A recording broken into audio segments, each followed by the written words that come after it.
একবার আবু বকর রাদিয়াল্লাহু আনহু আল্লাহ রাসূলের কাছে গেলেন। তো ওনার মনটা ছিল খুবই খারাপ এবং বিষণ্ণ। রাসূল করিম সাল্লাল্লাহু আলাইহি সাল্লাম তাকে জিজ্ঞাসা করেছেন, হে আবু বকর, তোমার মন এত বিষণ্ণ কেন? তো আবু বকর রাদিয়াল্লাহু আনহু বললেন, হে আল্লাহ রাসূল, আমার চাচাতো ভাই মারা গিয়েছে। তো রাসূল জিজ্ঞাসা করলেন, তুমি তাকে কি কালেমা তালকিন করিয়াছ? উত্তরে আবু বকর রাদিয়াল্লাহু আনহু বললেন, হ্যাঁ আল্লাহ রাসূল, আমায় কালেমা তালকিন করিয়াছি। রাসূল করিম সাল্লাল্লাহু আলাইহি সাল্লাম বললেন, সে কি কালেমা পড়িয়াছে? আবু বকর রাদিয়াল্লাহু আনহু বললেন, হ্যাঁ পড়িয়াছে। তখন রাসূল বললেন, তো তার জন্য জান্নাত ওয়াজিব হয়ে গেছে। তো আলহামদুলিল্লাহ, আল্লাহ রাসূল আমাদেরকে বিভিন্ন কাজে বিভিন্নভাবে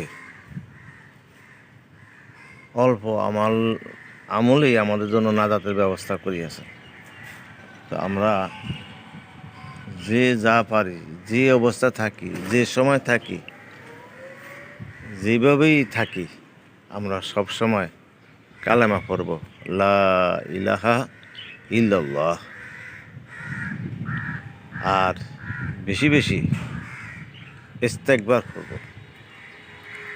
ইস্তেগফারে মানুষের যে কোনো সমস্যার সমাধান হয়। ইস্তেগফারে মানুষের মনের বাসনা পূর্ণ হয়। ইস্তেগফারে মানুষের রোগ ব্যাধি ভালো হয়। ইস্তেগফারে কেউ যদি হারিয়ে যায়, ঘরে যদি কোনো অশান্তি থাকে, ঘরে যদি কেউ কারোর সাথে অমিল থাকে, ঝগড়াঝাটি থাকে, তাহলে আল্লাহ পাক ওইটা সমাধান করে দেয়। ইস্তেগফারের ভিতরে আল্লাহ পাকের কত ফাজাইল রাখছে, যদি মানুষ জানতো এবং বুঝতো তো সারাদিন ইস্তেগফার করতো।